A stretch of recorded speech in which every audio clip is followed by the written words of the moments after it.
salute Dr. Don Fowler, who is such a great individual, a professor here at the University of South Carolina, who served this state for so many years and is a great friend of Dr. Young's. And we want to certainly pay tribute to him for all of his support that he has given us for this great event. I know that he is going to have to leave early. He is speaking in Charleston at 10, and we want to certainly honor Dr. Don Fowler. Let's give it up for Don Fowler, an outstanding individual and a good friend of Dr. Young. Without further ado, the man of the hour and the tower of power. We're so grateful to have him with us here today. Ambassador. I can call him ambassador, I can call him congressman, I can call him mayor, but I'll just call him my hero.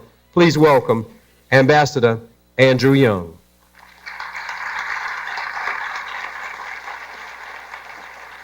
Thank you very much. It really is a pleasure and an honor to be here with you. I've been a part of this university and this state for most of the time that I've been here in the South. And I grew up in Louisiana and moved north to Georgia. And so when I got a chance to come to South Carolina, I was moving up a little bit. Let me just plunge right in. Martin Luther King determined that SCLC, Southern Christian Leadership Conference, was dedicated to redeeming the soul of America from the triple evils of racism, war, and poverty. Now, I think that we've done very well in terms of dismantling legal racism. It does not exist. You can win in almost any court of law if it is established that this is legally a racial barrier. We've made great progress in war.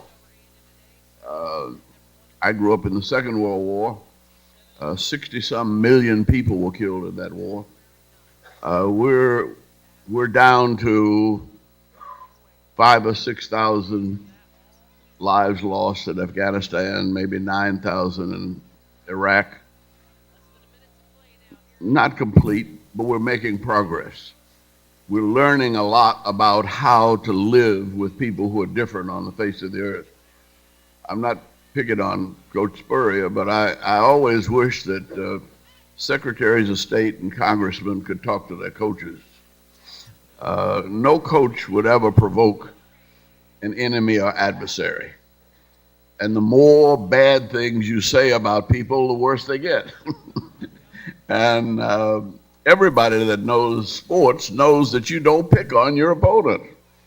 You flatter him, you put him at ease, you don't want to get him all riled up. And yet time and time again, we see our politicians blasting people whom we don't know and demonizing people that we disagree with on one thing and quite often don't realize how much else we have in common. One of our presidents who did that very well, who did not do that, was Jimmy Carter. And Jimmy Carter never said anything bad about anybody. He practiced what I call the politics of respect. And when he went to meet with people, he asked people, what did they expect of the United States of America, and how could we help them? Now, usually, what they wanted was exactly what we wanted to do. And so that for that period of time, for 4 years, that Jimmy Carter was president, no American soldier had to kill anybody, and no American soldier was killed in an act of war. So we know peace is possible. But we've got to understand what the differences are that divide us.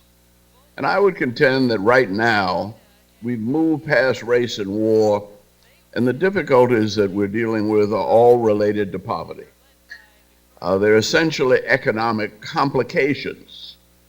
I don't say that they're problems because there's never been a time on earth when more people had more wealth and more opportunity than they do now. When I was growing up, they'd say, eat everything on your plate. Think of all the starving people in China. Well, China now has half a billion middle class. They're not starving. They still have a half a billion that are starving, probably, or that are not doing too well. But we've seen progress as we have watched the world change economically. But we've also seen progress that causes disturbance. Now, if you remember your history, in 1490, 1500, the printing press was invented. A very simple act, except that when the printing press printed the Bible in German, it caused a 100-year war.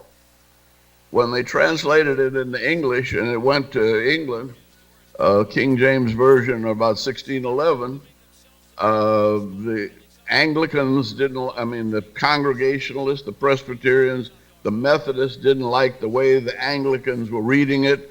They got mad, left England, and came to the United States.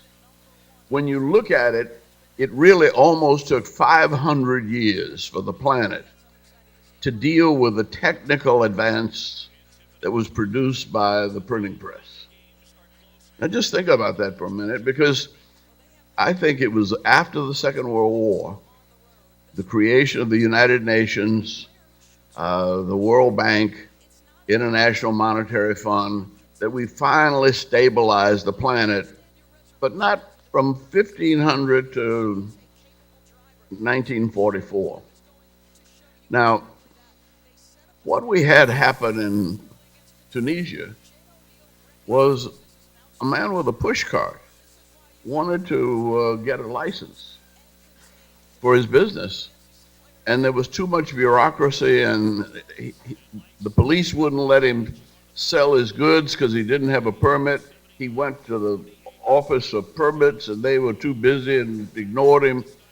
He poured a bucket of gasoline on himself, set himself on fire, and that's what caused the Arab Spring. That overthrew the government of Egypt. And so we're living in a really complex place. Now, I admire the people who like political satire, and I like to crack jokes too, but you can't crack jokes on your enemies. You can't crack jokes on people unless they're your good friends and you have an understanding where you can clown with each other. In this world, we've got to learn to deal with people who are different. And it doesn't matter what color they are. Now, I was blessed after Dr. King's death and after being here in South Charleston at a hospital worker strike, we came back to Atlanta. And lo and behold, the garbage workers were on strike. Well, Dr. King got killed standing with garbage workers, so we had to go out and strike with the garbage workers. I found myself in a row of preachers and garbage workers, arm in arm, blocking the garbage trucks from coming out of the stand, out of the station. And they sent for the police. The police jumped out of their wagons and they started toward us, and I said, "Excuse me, gentlemen, can I have a minute?" And they stopped. And I said, "I just want to remind you that these men who pick up the garbage are city workers. And they are on strike because they want benefits for their children that you need for your children. Now remember, if the garbage workers get a raise, I guarantee you the policemen are going to get one too. But if the garbage workers don't get a raise, you might not get one. So it's your job to arrest us, but just remember, we are all on the same side."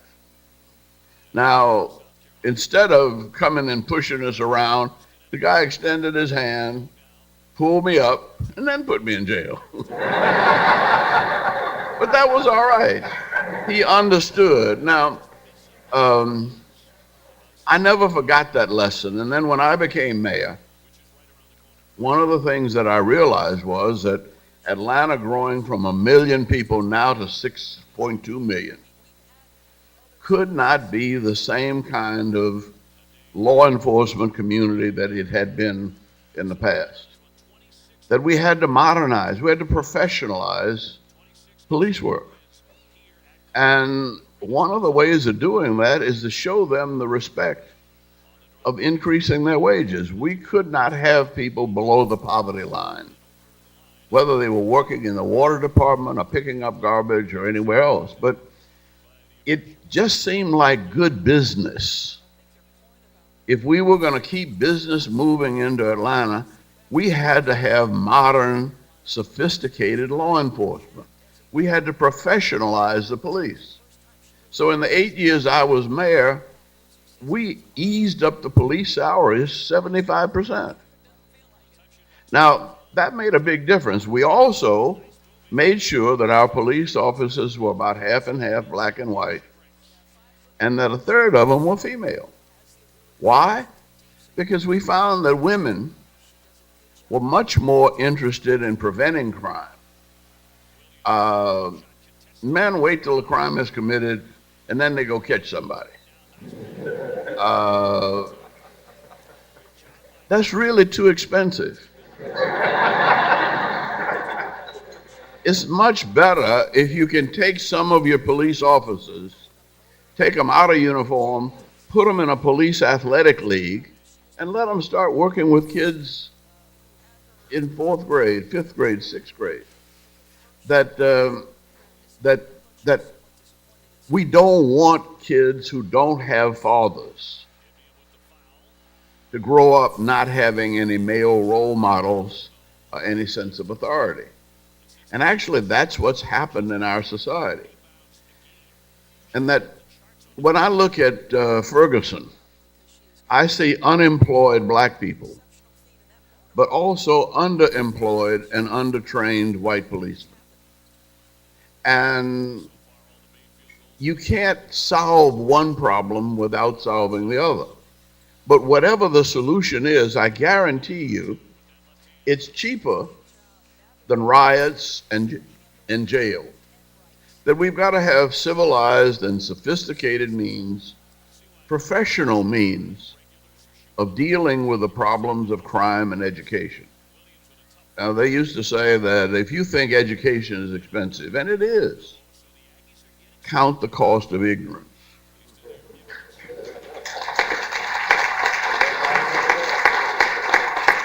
And the more we can invest in our children, and it's very inexpensive. Just last week, Father's Day, I worked with the Y a lot, and we had a lot of little hoodlums around, and they get along with me very well, because I talk to them, that's all it takes.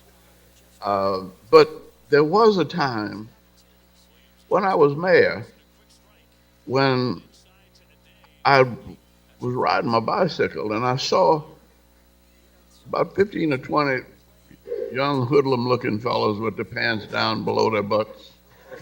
And I started to turn and get away from them. That looked like trouble. I said, no, wait a minute. I stood up to white people who were crazier than they are.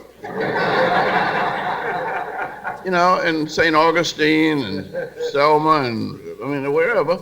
And so instead, I rode my bike right in the middle of the group. And I said, what are you all doing, brothers? And they said, oh, you're the mayor, huh? I said, yeah, but I'm just trying to figure out what you're all up to.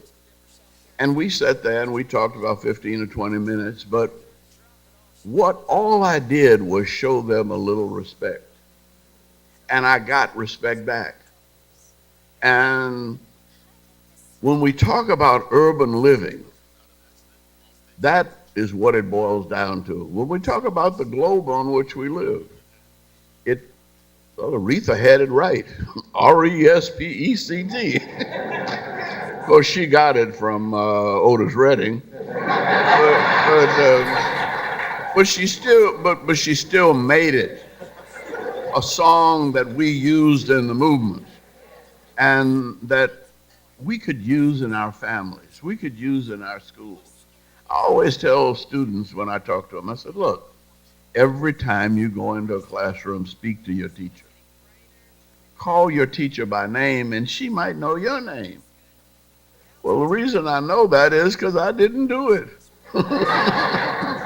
And when I got ready to go to graduate school, there was nobody at Howard University that knew me that could recommend me. That's probably the only way I got in. But what we're talking about in dealing with the economic changes that are required by today's world is relationships of respect, relationships of understanding. And I found as mayor that when I looked at a group of young police officers who were being sworn in, though most of them, all of them had to be college graduates in Atlanta, they were still scared kids. And you don't provoke scared kids when they got a stick and a gun. Now you might think you're free, and you might think that you're macho, but a little courtesy goes a long, long way. And you have to speak to people, and you have to relate to people. You have to see the humanity in everybody. When I first went to South Georgia in 1954, I was asked to run a voter registration drive, and I didn't know any better. I said, sure. Only we were coming back from Albany, Georgia, going down toward Tallahassee, and I was in Thomasville, Georgia, and we go around a curve, and I find myself in the middle of seemed like 100 people in sheets and pointed hats. And so I hadn't gotten nonviolent then. And so I had a little country girl for a wife, and I said, now baby, if they come to mess with us, I'm gonna go down and talk to them. But I want you to sit in the window with the rifle. And I want you to point at the guy I'm talking to as identified as a leader. I said, then I can negotiate from a position of strength. Well, frankly, that's what I'd been taught even in seminary. Because right after the Second World War, Reinhold Niebuhr and, the whole, everything, you got to be strong and you know. And my wife said, I can't do that. I said, look, you a better shot than I am. She said, yeah, but I can't point a gun at a human being. I said, what you talking about? That ain't no human being, that's the Ku Klux Klan.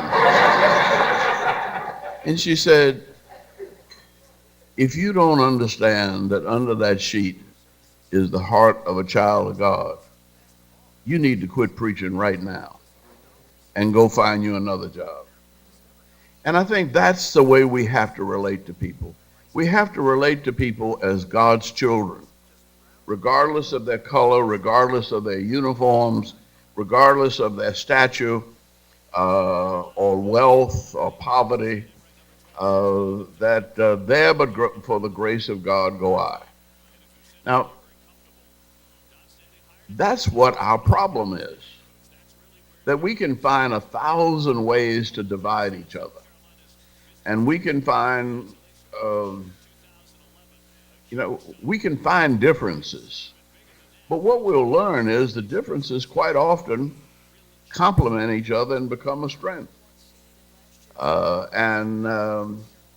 You don't want all little guys on a football team, nor do you want all big guys. You got to have some that move fast and some that move a little slower, and some that block and some that catch. But the diversity of life is what makes America successful. And we have probably done the best job of any nation on the face of the earth of utilizing talent, regardless of race, creed, color, or national origin, or gender preferences. We don't throw people away as much as we used to. We find ways to include them, and in spite of our differences, we utilize their strengths. I need to take a little sidebar here because we have a big controversy in the church over gay rights. And I just want you to look at the 19th chapter of Matthew and the 11th verse when you get some time. Jesus is talking about marriage, but in the midst of his talking about marriage and against divorce and the sacredness of this right, right in the middle of that, he says, but there's some people who are different. And some people, I think the phrase, he said, everybody can't understand this, but some are born eunuchs. Some are made eunuchs by men. Others choose to be eunuchs for the sake of the kingdom. Try to understand if you can. And I think it's a message even for this controversial issue in our time, that regardless, people need to be respected, and there needs to be an effort at understanding no matter what the differences are. Now, if we can get that kind of sensitivity to friend and foe alike, we have the basis of nonviolence. And I was usually given the job in the movement of going to negotiate with the business community, or with anybody we had difficulty with, the police. If you'll excuse me, this is a true story, so just give me a little license here. I went when Dr. King was in jail in in Albany.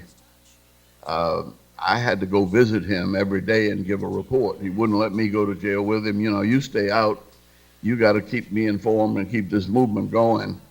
But I had to go see him every day. So the first day I went in there, the great big old guy behind the desk with a stick and a gun.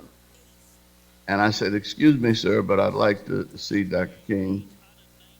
And he didn't even look up. He said, there's a little nigga out here that wants to see them big niggas back there. What do I do? I said, oh, shucks.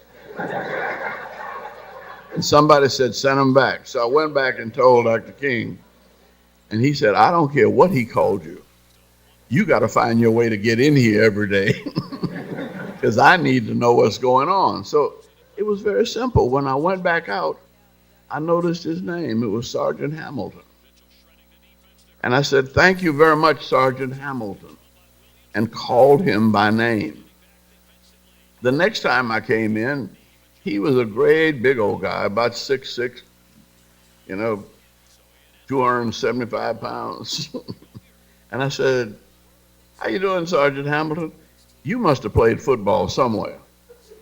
And then we got to talking about Valdosta State and his football playing, and then I engaged him in conversation, and then said, oh, by the way, is it all right for me to go back to see Dr. King? Sure, go on back. And I had to do that for 14 days. We talked about fishing, we talked about sports, we talked about the weather, but he never called me any names anymore. And I called him by name. See? Now, this was 1962. In 1977, Jimmy Carter made me ambassador to the United Nations. And I had a campaign debt, so some of my friends in Maine said, if you will come up here, we'll raise up the money to wipe out your campaign debt. So I go up to Maine to make a speech, and who should come in here but this tall, skinny guy now. In green coat, white pants, white buck shoes, cool, sharp. He said, you don't remember me, do you? I said, no. Where did we meet? He said, in the jail in Albany, Georgia.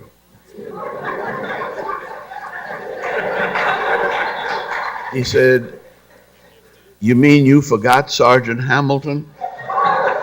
I said, well, you're 100 pounds lighter. You are sharp and clean. He said, I had to get out of there. He said, I couldn't take that.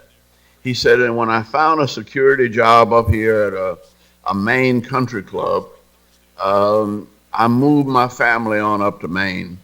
And he didn't say it, but he dropped about 100 pounds, and he started dressing and feeling like he was somebody. He was the head of security for one of the biggest country clubs in Maine, and that's where President Bush goes. I'm saying that let's don't type people, let's don't label people, let's realize that all of us can and must grow, and it's easier if we grow together. And if we can grow together, what happens is we create a growing economy if everybody's included. Now, I put so much emphasis on the economy because that's how we define who we are. There used to be a time when folk would laugh at you for going to Walmart. Not anymore. Walmart is the largest corporation in the country. Why? It dealt with the poor. And it gave poor people the quality of goods that rich people got. And you can't tell the difference whether it comes from Walmart, K&G, or Saks, or Neiman Marcus. I don't know where this suit came from, but it looks like it could have come from anywhere. But the thing is that if the economy is going to succeed, it's going to succeed from the bottom up. And that one of the problems we have now is that the economy has strengthened at the top and it is not strengthened at the bottom. And in fact, you're almost enslaved by college. Now take that seriously. I came out of college with no debt. And so I could work with the movement. And I could live on $1,900 a year in Thomasville, Georgia. Nowadays, kids come out of school with debt. You can't buy a house, you can't marry. Your parents are tied to it, you can't file bankruptcy. If we're not careful, education is going to be a process that limits and enslaves our young people to debt. Student loan debt right now is greater than the consumer debt and credit card debt. That is a national crisis. That's a crisis that has to be addressed politically. That's not a racial crisis.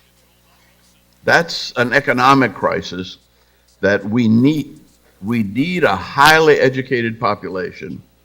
We need technically skilled people. We need people who come to universities like this where they can learn to get along with different people from all over the world, because we've got to do business all over the world. The key to Atlanta's success is we realized that there wasn't any money in Washington, there wasn't any money under the Gold Dome. We had to bring in money from abroad where there was money. We now have almost 2,000 German companies around Atlanta. Porsche moved there last year. Mercedes is moving there this year. Why? That's where the money is. And you have to understand that we're a part of a global economy and that we're going to have enough jobs to sustain the society and lifestyle that we have come to enjoy. And so take a look at what you're doing. I went to school and majored in biology because my daddy wanted me to be a dentist. It's good, I love science, but I ended up preaching. And then preaching, I ended up politicking. And then politicking, I come back to economics. And now we're trying to figure out, working with our African brothers on what they used to do about Ebola. So anything you learn here is going to help you. But the most important things you learn in a university are how to compete, how to relate, how to get along with people who are different, and how to learn from things that you don't understand. The people that you don't like, the people with whom you disagree the most, are probably the ones you need to get closest to. And because there are a lot of other people like that all over the world. And the ability to deal with difference and the ability to develop an economy that is inclusive is really the challenge. That's what Ferguson's all about. It's not just about police. It's not about blue and black. It's about green. The police are underemployed. They're undertrained quite often in a suburb like that. I got beat up by a white policeman in Florida. My son got beat up by a black policeman in Washington. I used to say that's progress. But Washington, D.C. had policemen who had not had a college education. They would take kids out of high school and give them a stick and a badge and a gun. And that's dangerous. But we do need law enforcement. You need somebody to rein in the rabid elements of any society. There are a lot of crazy people. And you know them, a lot of them. And in fact, sometimes the people you know and love the most can act the craziest. So we cannot have a society without law and order, but neither can we have a society without freedom and respect.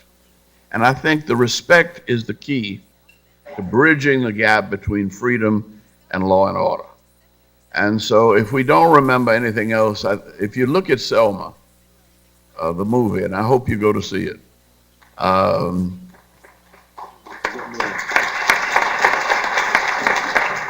the thing that I like about it is one place that everybody got everything right. Martin Luther King and Lyndon Johnson did not disagree. They had a sense of timing.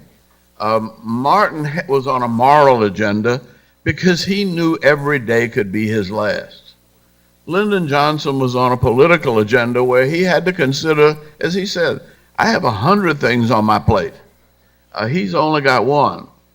And that was the disagreement, but there was no disagreement that everybody should have the right to vote or that everybody should have some kind of health care. Everybody should have decent education and remedial education if they don't have it from home. The society needs that. But Lyndon Johnson and Martin Luther King got along and got together. But Lyndon Johnson worked with George Wallace. And eventually George Wallace came around and apologized to SCLC for his behavior. The FBI was spying on us, but we didn't mind that because we figured that was the only record we'd have of the movement because we didn't write much down. But the FBI had somebody, they were able to capture the fellow who assassinated Viola Liuzzo. The federal judge, who was a Republican appointee, decided to work with the Democratic Justice Department to work out. The reason we had to turn around, we didn't want to violate a federal injunction. And so that's one instance where in 3 months' time, the United States took a significant turn, and we started in Selma on January the 2nd, and by March the 28th, President Johnson was standing before a joint session of Congress and closed his speech with "We shall overcome." Now, America works well when we all work together in spite of our differences. If we let our differences keep us apart, we don't work. But when we work to overcome our differences and become more a team, then this is and will be for a long, long time the greatest nation on the face of the earth, simply because we are the world in miniature. And we have an innate understanding and reach to all of the problems of the globe.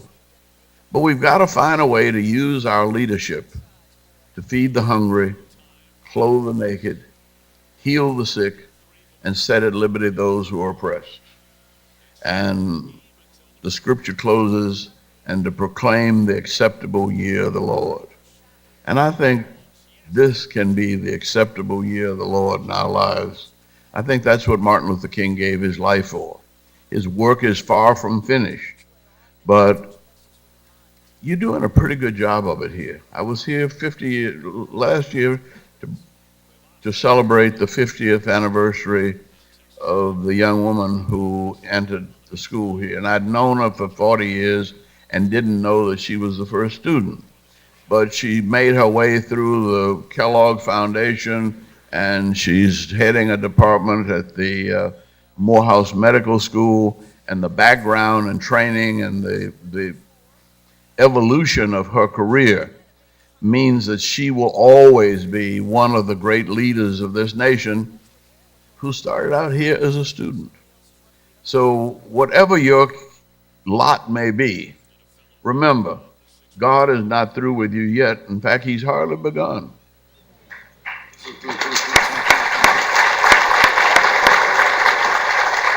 And as the script, the hymn says, Lord, I don't feel no ways tired.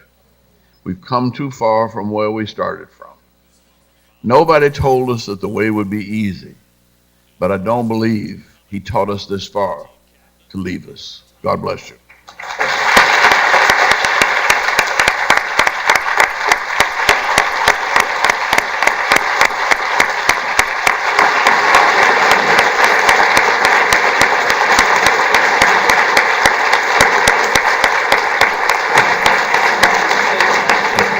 Yes, sir. Once again, let's give it up for him. And as our president makes his way up, we want to make certain that we certainly thank our president for his great leadership and all of you for being here this morning. And we certainly want to thank you for all that you've done. And please welcome our president at this time. And one of the things that we want to do is certainly acknowledge the great things that this man has done. And as he said, the Lord is not through with us yet. There's still more to be done. And thank you so much for being here. And as our president and our mayor make their way to the stand, we want to now turn things over to our president, Dr. Harris Pastides. He's done a great job here at this University of South Carolina. And of course, we're very proud to have Mayor Benjamin with us, former student body president. And I would think that Steve Benjamin wouldn't be in the position that he's in today were it not for this great University of South Carolina. We want to certainly thank all of our leaders that are here today, all of our past college student body presidents. Please stand at this time. I know that he's here. Any other student body presidents that are here at this time? Please welcome at this time our president, Dr. Harris Pastides. Thank you, Bobby. Good morning, everyone. This is the day the Lord has given us, and what a beautiful day it is. If we look out that window, there is no painter, no Picasso, no Rembrandt that can paint a landscape as beautiful as the one that the Lord has given us. It's a beautiful day. We're here together as university, as community, as neighbor, as friend. We've heard from Ambassador, Reverend, Doctor, friend, brother, Andrew Young, and we're presenting him here with a memento of, well, maybe it wasn't as easy a trip as this one was coming to South Carolina, but he helped participate in the hospital worker strike, and that photograph is him wearing a Union hat in 1969, and he looked at, and let me tell you, he is still, but he was one handsome fellow when he was young.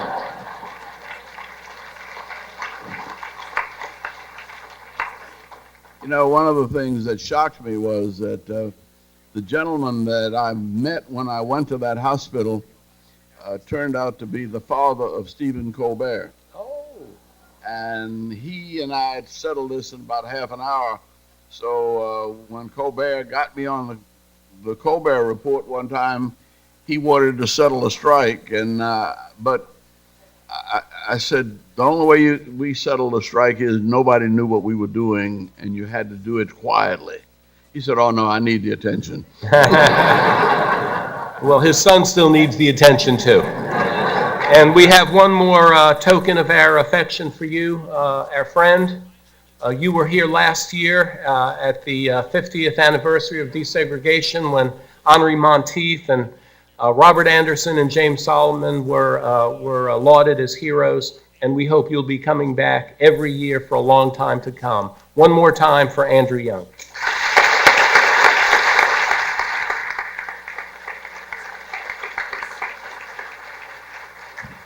How wonderful it is to break bread together with each of you. Thank you for joining us. I'd like to recognize my Community Advisory Committee.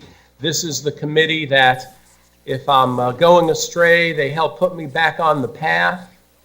If I'm heading toward a ditch, they say, don't go that way, come on this way. I'd like to recognize them right now. Let me tell you, first of all, what their main mission is. They want to bring greater economic opportunity for minority and female-owned businesses to do more work and to earn more money and to employ more people by working with the university. Is that a good goal or not? Wonderful. And I'd like to recognize the committee chair, the Honorable I.S. Levy-Johnson, Reverend Ronnie Brailsford, would you stand too, Mr. Tommy Preston, and Miss Keela Thomas. Well, let's thank them very much. So today and all week, concluding on our day of service next Monday, not a day off, but a day to work, we'll be exploring Dr. King's broad concern for all humanity. And it reminds us to set a compassionate tone for the new year and also the new semester. But this year, instead of New Year's resolutions, we need to seek solutions for our major societal problems. So grateful again to have Ambassador Young and his aide-de-camp, Mr. Samuel Baycoat. We remember again, as you took, Andy, the Koger Center stage on 9/11/2013, and you did the same thing today without any notes, sitting in a chair, weaving a tale full of history and anecdote, but all with a message. And as you said, Dr. King's work is not done. Let's carry it forward. You spoke about your personal journey then as you did today, and quite frankly, it's a journey that all of us must continue to take each and every day. We'll continue to be inspired by you. I look forward, Patricia does too. She couldn't be here today, by the way. But we're inspired to see the movie Selma. I have not seen it yet. It's playing at our own little Nickelodeon theater on Main Street. Now I'm certainly going to get there before it closes. You know, we're eager to know more about Martin Luther King as a person, not only as a legend. There are many, many misconceptions. He was not perfect any more than any human being can be perfect, but the complexity, I think, is portrayed, I've been told, so eloquently in that movie. This week, our theme will center on education as the pipeline to equality. Education as the pipeline to equality. As the university's 28th president, I commit to you that with my last breath, we will continue to pursue every available avenue until the door to a college education is propped wide open for each and every eligible South Carolinian, without regard to how many in their family attended college, without regard to how left behind their village or town or hamlet may be, without regard to how much money they have in the bank, and certainly without regard to the color of their skin. I am so proud of each and every one of our students and graduates. Since I became president in 2008, we have graduated 59,962 students, each one a standard bearer, each one a minister, we hope, for justice and for economic opportunity for our state, our nation, and our world. I'm very proud of my leadership team. I'm not going to describe each and every one of these programs. I hope you've heard of the Gamecock Gateway. I hope you've heard about the Gamecock Guarantee. I hope you've heard about Palmetto College. I hope you've heard about On Your Time graduation. We are making the pipeline to equality a reality. I'm pleased to report that the University of South Carolina enrolls over 7,000 African American students, more than all of the other public universities in the state combined. I'm very proud of that. Finally, Dr. King once said, quote, "We are now faced with the fact that tomorrow is today. We are confronted with the fierce urgency of now in this unfolding conundrum of life and history. There is such a thing as being too late." We don't want to be too late, do we, ladies and gentlemen? This is not a time for apathy or complacency. This is a time for vigorous and positive action. Those are the words of Martin Luther King. At USC, we have no intention of ever being too late again like we were in 1963. And I also believe, and I know you do as well, in the fierce urgency of now. We simply cannot rise as South Carolinians without a better educated population. So let's be emboldened and realize that, as Martin Luther King said, this is the time for vigorous and positive action. Oh, happy day. Oh, happy week. Thank you, everybody, for coming to this wonderful breakfast. We have a few awards to give right now, and I know we'll be joined by some people to help us provide these wonderful recognitions. Thank you so much, everybody.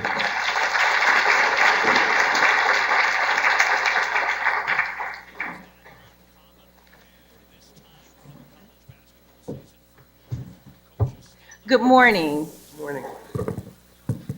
My name is April Davis with the Human Resources Division here at the University of South Carolina. It is my pleasure today to present awards to 3 deserving employees of the University of South Carolina and 1 student.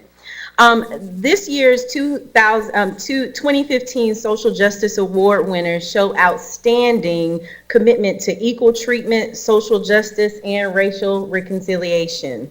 Will Jim Glasson please come forward?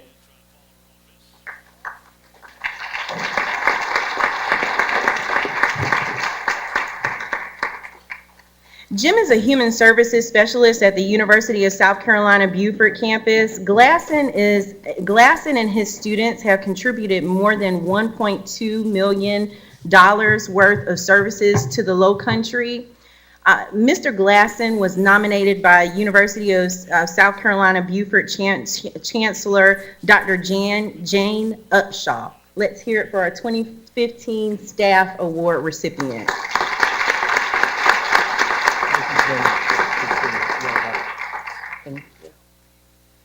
Will Jane Brewer please come forward?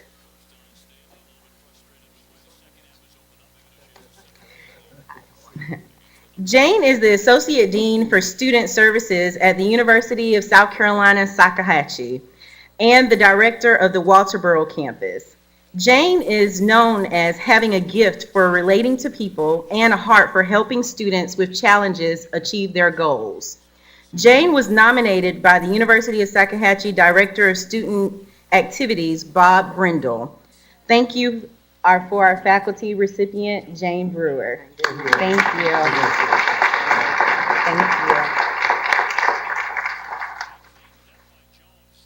Will Kim Cunningham please come forward?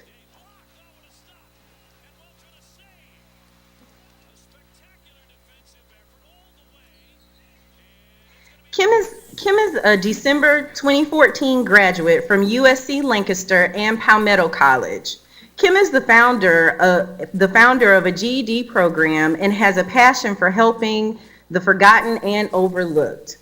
Kim was nominated by Adam Biggs, a professor in African American Studies and History from University of South Carolina Lancaster campus. Kim is our student recipient. Thank you very much.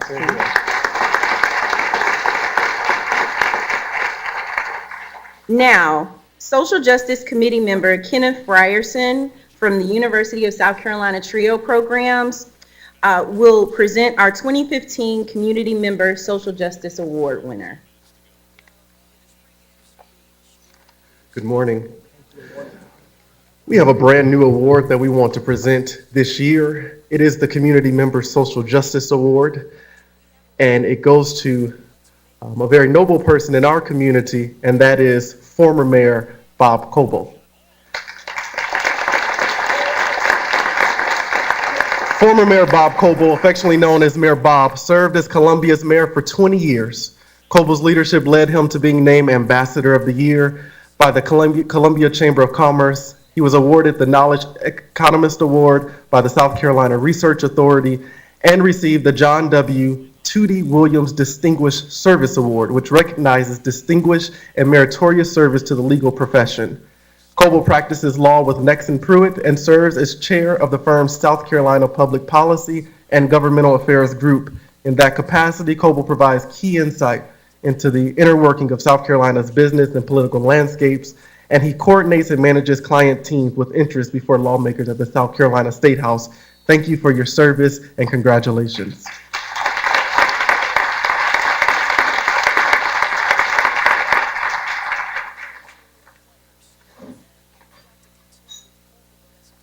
Once again, we want to congratulate all of our great award recipients here today, and once again, giving honor and praise to certainly Ambassador Young for being here. At this time, we're going to ask Dr. Carl Wells to come up, and during Ambassador Young's involvement with the Southern Christian Leadership Group, there were a number of people that he worked with, including Septa McClark of Charleston, Benjamin J. Mack of Columbia, and we're very pleased to have Mrs. Mack here with us today.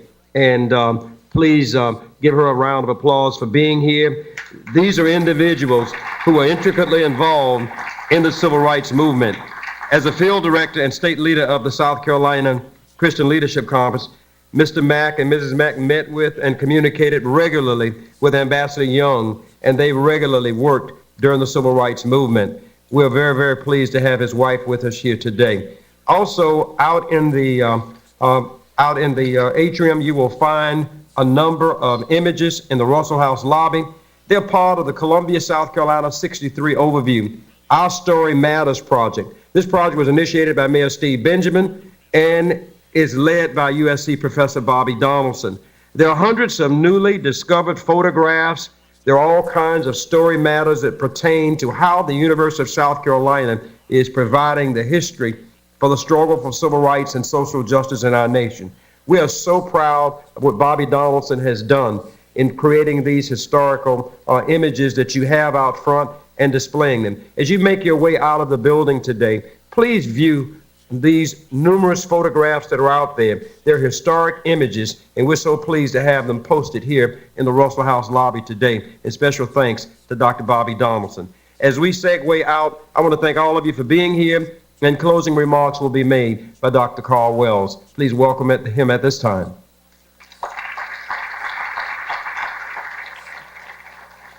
When the lights are turned out in the ballroom, the doors are locked, and the leftover programs are placed in the files for the year 2015, how will we all be different?